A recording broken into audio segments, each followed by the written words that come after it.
One of the best things I read last week was we're going to continually be challenged.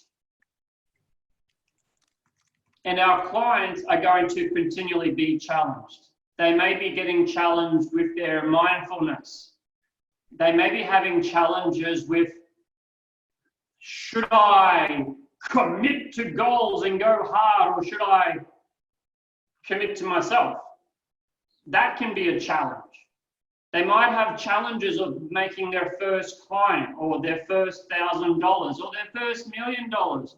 And if you speak to anyone that has $1 million, they have a big challenge because they're trying to make 2. And if you speak to anyone that's got 2 million, they've got a big challenge, they're trying to make 5. And if you speak to anyone that's got like a Porsche 911, they've got a big challenge because they want to buy the Ferrari. And if they got a Ferrari, they've got a problem because they want to buy the jet. And there are always non-stop challenges. And then for a lot of people, their challenge is simply paying the rent and getting food on the plate. So how do we handle the challenges? How do we handle it when technology? How do we handle it when we have a pro bono session or something and we get negative feedback or they don't pay? How do you want to handle it? How do you want to handle your setbacks? Does anyone want to beat themselves up or think it's a good idea that we beat ourselves up after every setback? So anyway, I love reading that, and I thought it's a great little thing to think about and ponder, is how do we want to move forward handling feedback, handling life, handling these challenges like our first client, leaving the microphone on, not getting a client, making mistakes. But don't take it personally. If you have some sessions and it doesn't amount, if you do some pro bono and they don't sign up or want, don't take it as, I mean, you can if you want, but it's not really going to be resourceful, is it? And I love those that came here early, and I heard discussions about how to get going, and apologies for taking them over with my own. Alrighty, so today, guys, we are going to have an absolutely fantastic session, and I'll see if I can handle the technical aspects. So, ladies and gentlemen, we would like to start with revising a couple of things that we've covered in the last session. So we want to revise a little bit about calibration, those representational systems. We're going to share a little bit perhaps new, or perhaps focus on a bit more of something from the Cartesian coordinates along the lines of positive suggestions, and a couple of ways that you as coaches can guarantee more success, whether you get to the exact problem or whether you use the questions the right way or not. So we're going to cover a little bit there about how you're going to get results for your clients, whether you like it or not. And is that okay? And then we're going to get into a couple of exercises where we're going to be doing some calibration, and we're going to be doing some like this thing called pacing, which is like, you know, walking along the beach. But we're going to be using this with the coaching framework, helping you to have a bit of structure around how do you identify and set up for a successful coaching session, which is just as applicable to NLP coaching or ICF coaching. And we'll have about 3 activities. So that's a game plan for today. And by the end of today, you'll be more comfortable starting coaching sessions. You'll be more comfortable letting go and relaxing. And you'll be more comfortable going with the flow of the session with your client rather than sticking to a rigid framework. Cool? Because you may all have a slightly different flow. And what we're covering today will be very relevant if you're going to use this stuff in consulting or coaching or therapy. So everyone here can learn a lot, and it's going to be really, really simple. Adrian, I feel as though we've been doing this training now for just a few minutes, but I realize that it's been many, many weeks now. The pace that we've been going has just been a blur for me, and it's hard to keep track of all of the content that we have covered because there's just been so much. But I was reflecting on the training that we have had so far and was looking at a conversation that I had with my mother today. And that conversation was one which was a standard conversation, but rather than my usual approach to the way that I interact with those people who I am most familiar with, I started to change the way I listened. Thinking about what it is that we spoke about last Monday and the Monday before, changing the way that I was listening to what she was saying. And on reflection, I thought I would ask the group here, how many people have started to use these NLP techniques in the way that they process the world, not just as a tool to help other people become better? Jay has, Priel has, Darko has, Dee has, Tapan has. Fantastic. Emily, good. It seems like just about everybody. Has that come as a surprise to anyone? We gave you maybe 5 or 10, actually. Anyone with kids will totally get this. You know, sometimes you can give kids a pen and they can do amazing things. And then you can give kids 2 pens and what happens? Yeah, a colorful picture, but then you can give your kid like a whole pile of different colors. And how many colors can they use at the same time? Yeah. So we've given you like 10 different, we gave you like this, like we're like, here's 10 different things to calibrate, guys. And most people have found themselves getting this, or maybe this, and maybe these 2, but not that one and not that one. Now, how many pens do you need to draw a picture? So if it comes to calibration, how much do you need to calibrate? Well, you can calibrate with just one. You can just calibrate to their heartbeat, to their breathing, to their,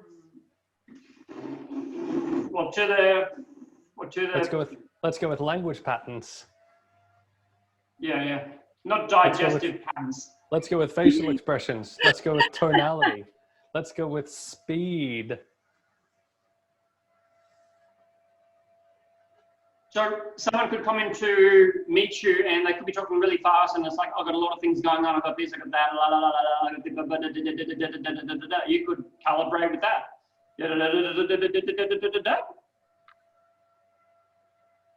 You could, and this always stays with me for some reason, is someone, I was in Hong Kong, I was delivering a talk about, I think it was money or freedom or something. This is like 2013 or 14, and got like a whole cafe of like 30, 40 people, and someone behind me kind of stood up and he said to me, I'm trying to have a conversation with my friends. Yeah? And I want you to have a conversation with your friends. He's like, we're trying to have a coffee here and talk. And I went, yeah, and I want you to have a coffee and talk, and you guys should be able to have a coffee and talk. And I'm trying to have a coffee and talk here as well. And these guys have, you know, we've made plans to come here, and you guys have made plans to come here, and we've made plans, and you've made plans. And the guy's like, yeah. And I'm like, yeah, and you guys should be able to talk. And he's like, so I matched his angerness. At the same time, you could imagine someone in a shop and someone comes up with a gun, you know, give me all your money. You can be like, you know, have the money, you totally can. You can also be like, yeah, I'll get you all the money. You know, you can, If you want to see an example of this, go buy a car and watch the car salesman. Do the car salesmen come running out? Typically, what do? I think they watch you, don't they? And then what do they do? Well, it depends on what you do. If you're wearing a singlet and flip-flops, they might not even come out. Yeah? But then there's a fair chance they will try to come out and they'll try to match your pace, or they'll walk around the same car. And what are they doing? They're getting in rapport. Yeah? They might not even know what language you speak, but they've calibrated to the way you walk, maybe to the speed of you walking around the cars. Yeah? Adrian, this isn't anything to do with anything, but it's an entertaining anecdote. I was in Los Angeles in April of last year. I was invited to speak on a panel about technology and disruption and all sorts of stuff. And I was there with two colleagues who had invited me to come along. After this panel session, we packed up and we went for a drive. And we stopped at a Lamborghini dealership because the guy who had flown me over there likes Lamborghinis, but he's also one of the most comfortably dressed people that I know. Flip-flops, shorts, baggy t-shirt and a hoodie. And that was his getup. I was wearing the clothes that I'd been wearing at the event. So I was suit and tie. We got to the Lamborghini dealership because this guy had just bought a Lamborghini and wanted to know if he could get some modifications made. So we strolled into the dealership and two of the dealers made a beeline for me. They couldn't get to me fast enough. And meanwhile, he's over there just browsing around, checking things out. And after a couple of minutes of me engaging with these people, they said, really, what are you interested in? I said, I don't have Lamborghini money. Talk to that guy. And they looked at him and the look on their face was just priceless. It was as though someone had just come along and just sucked all the blood out of them because their faces just dropped. It was one of the most satisfying experiences that I've ever had, not having enough money to buy a Lamborghini. So remember, guys, we can always be wrong. But we want to calibrate so we can make a good introduction. We want to calibrate so we can start and hopefully get the first feet right, yeah? Miss Yolanda? Like calibrating or matching to people's emotions. This is like how I wrote it down now out of your angriness story, you know? So, but I find it very disturbing, for example, when somebody comes in with an emotion that is just overly like, how are you? When I would do that, they would directly think like I'm American. No, they would directly think it's fake, you know? So, and you want to avoid that. I mean, that person, you were just like lucky that person didn't get angry of you, like pulling out all the anger with your words, no? You might want to write this down. Luck. L. Location. You got to know the game you're playing. You got to know the game you're playing. You got to be in the right place to get lucky. You, understanding. Got to understand the game you're playing. C, connections. I don't know why, but when I have more connections in relation to a field, or when I have more connections in regard to something I want, just get lucky more often. And K for knowledge. So yeah, I got lucky. What is you again? Understanding. The game you play and the location, where you are, right? You got to be on the right field. You might want to take this into consideration with getting lucky with your coaching. You got to be in the right location. You got to be seen. In a team sport, you got to be seen to get the ball. And the one thing that happens when that happens is that it's difficult to get into rapport with someone. And so that feeling that you're talking about, Yolanda, that feeling of mistrust or fake or a hidden agenda or something that might be behind that is a lack of that rapport. And it goes for us as well as other people. If we want to have a quick relationship with someone, we can create rapport by calibrating to that person and stepping up to or down to their level of language, their level of expressiveness, their level of volume is a big one, but also just their general body behaviors. The closer we are to matching someone, the faster it can be to creating that rapport and that connection.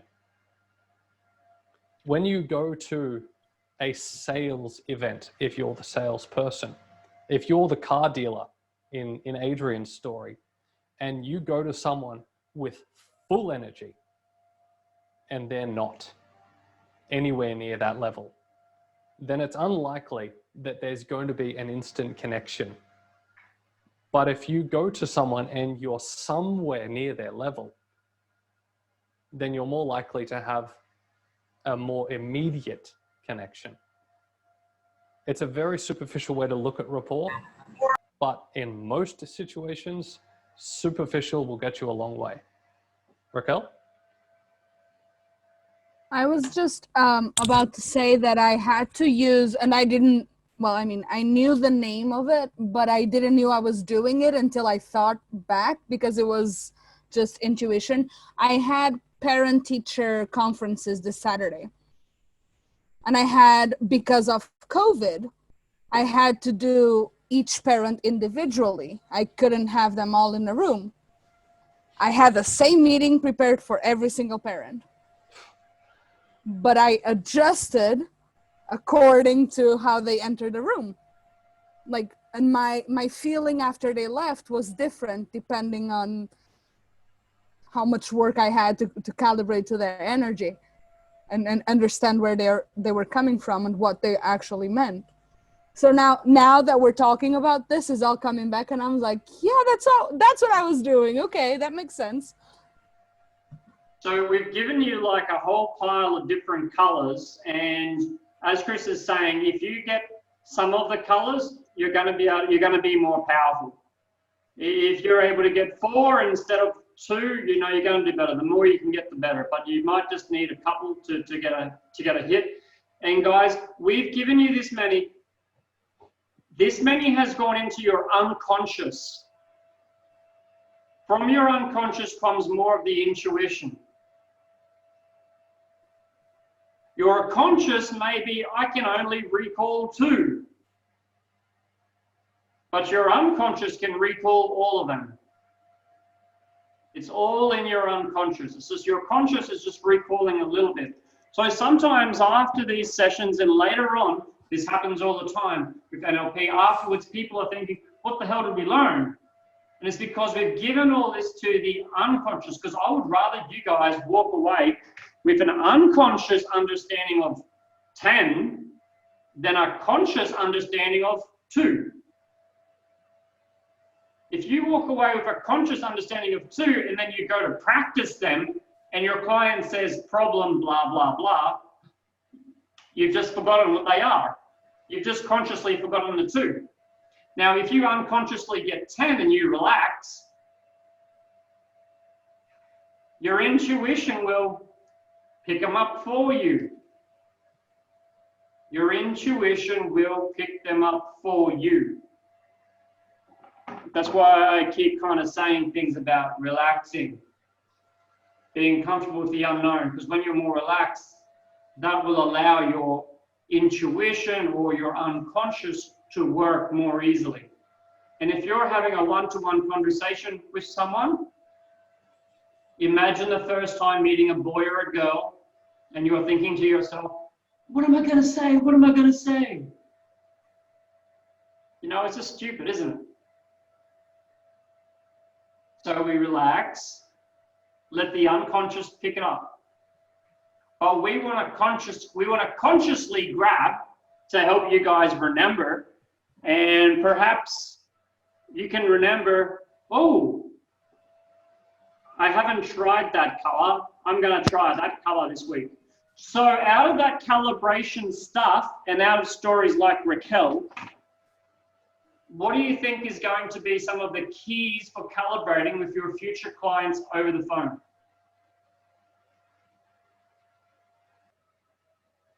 I don't know why I can't. And you as a coach could say, well, if you could talk to yourself, what would you say? Or if your client says, I can't, yeah, I don't know why, I just can't find a way. You could say, well, what are you seeing? Or what are you not seeing that you want to see? Now, if you look at a chain of events, like I see someone come late, I see someone come late and I get angry because he doesn't respect me. I see someone coming late, it means he doesn't respect me. And Chris, do you want to tear this apart?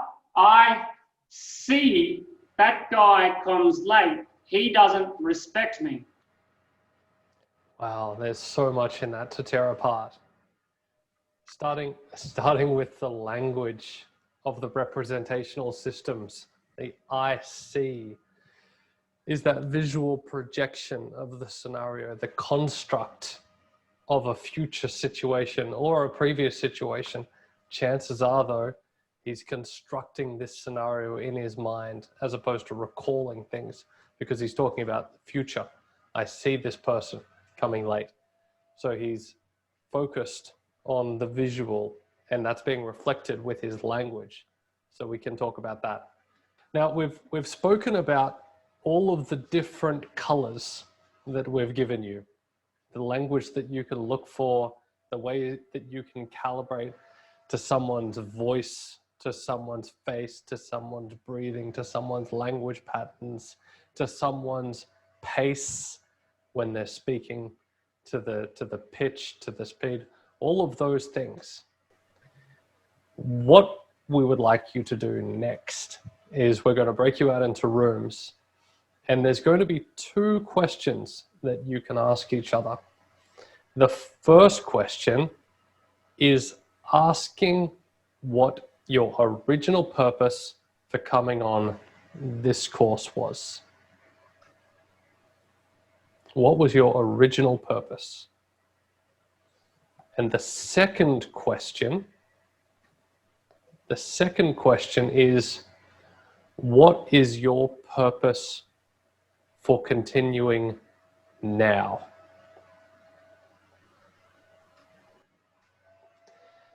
During that first bit of questioning of what was your original reason for coming on this course, that is your opportunity to listen for those things, to calibrate to their facial expressions and the way that they speak, and for you to establish yourself with the second set of questions, adopting their communication style.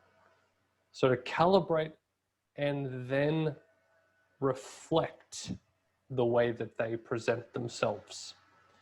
During that second set of questions, that is your opportunity as a coach to go a little bit deeper into some of those reasons. But the challenge that you will experience with this is that you need to ask your questions that reflect how they have presented their reality to you. Not the sort of questions that you would ask yourself, but the sort of questions that you would ask if you were them, that reflect the way that they see the world. So if someone has come to this course because they would like to improve the way they communicate with others, it's not very well and good for you to say that this set of questions, why did you want to come and become a coach? Because that's not reflecting their view of the world. That's not reflecting their reality.